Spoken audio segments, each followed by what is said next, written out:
Hi guys, welcome! So far, we've explored all the Warlock, Royal Guard, Archbishop, Ranger, Shura, and Shadow Chaser skills. If you haven't seen my previous skills demos, I have the videos linked down below. This time, we'll focus our attention on the new mechanic skills.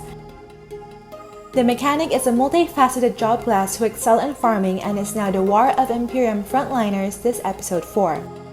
We'll find out later on that mechanics do not only have reliable offensive skills, but excellent defensive skills as well, which allow them to excel in PvP and WoW. In this video, I'll be featuring my guildmate BGV as we explore all the mechanic skills and demonstrate each one in action. We'll take a look at the new offensive skills like Arm Cannon and Magnetic Field, buff and defensive skills like Neutral Barrier and Anti-Gravity Armor, and all the rest of the skills including supportive and passive skills. Alright, without further ado, let's begin.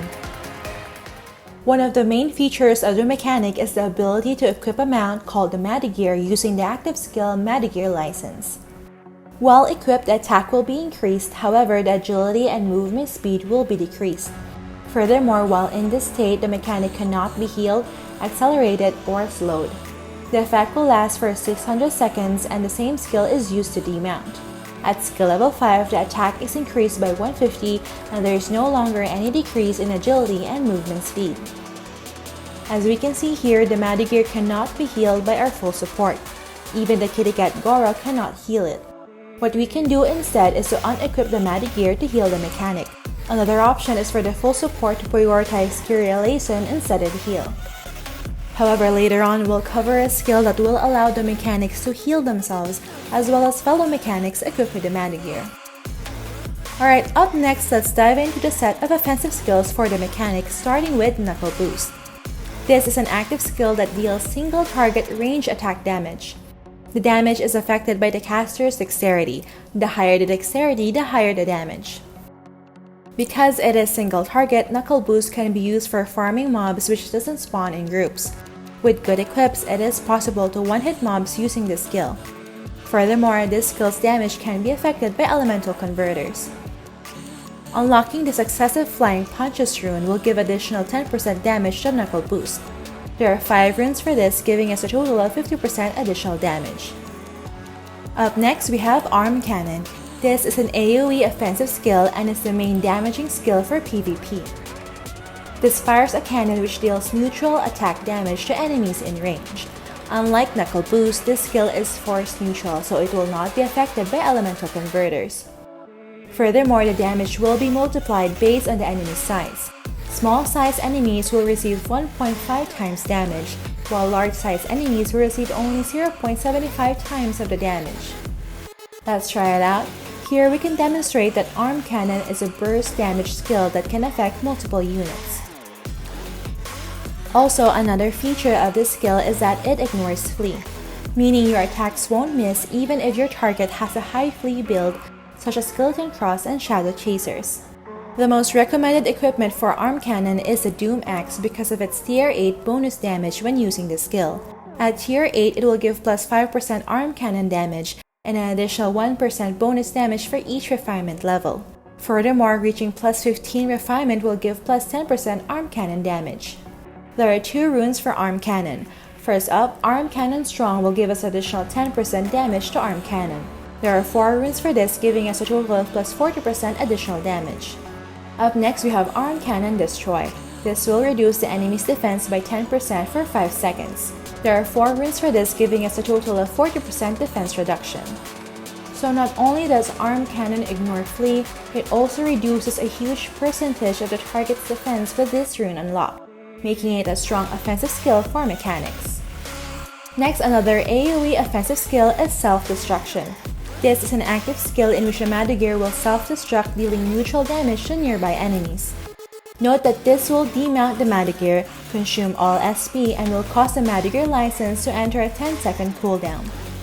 The damage will be based on the mechanic's current HP, SP, and VIT. The higher the current HP, SP, and VIT, the higher the damage. As we can see here, this is another burst damage AoE skill that can potentially wipe out enemies within range. Note, however, that the HP factor is not amplified in PvP. Similar to Arm Cannon, this skill also ignores Flee. There are 2 runes for self-destruction. Suicidal Destruction Strong will give us additional 5% damage to the skill.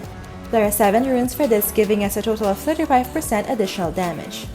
Next, the Emergency Shield rune will give us invulnerability for 1 second after using Suicidal Destruction.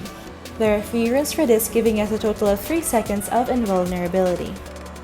Alright, lastly for defensive skills, we have Magnetic Field. This is an AoE active skill that will snare all surrounding enemies and will deplete the enemy's SP at a rate of 100 SP per second. However, do note that if the enemy is floating, they will still be snared but is immune to the SP loss. At skill level 3, the Magnetic Field will last for 3 seconds. Note that this skill will use 3 magic gear fuels and the mechanic will be unable to move while this skill is active, but the mechanic can attack and use skills. Let's try it out. Upon casting Magnetic Field, BGV is able to hold all surrounding enemies in place. Furthermore, after capturing with Magnetic Field, he can cast skills such as Self-Destruction to secure the kill.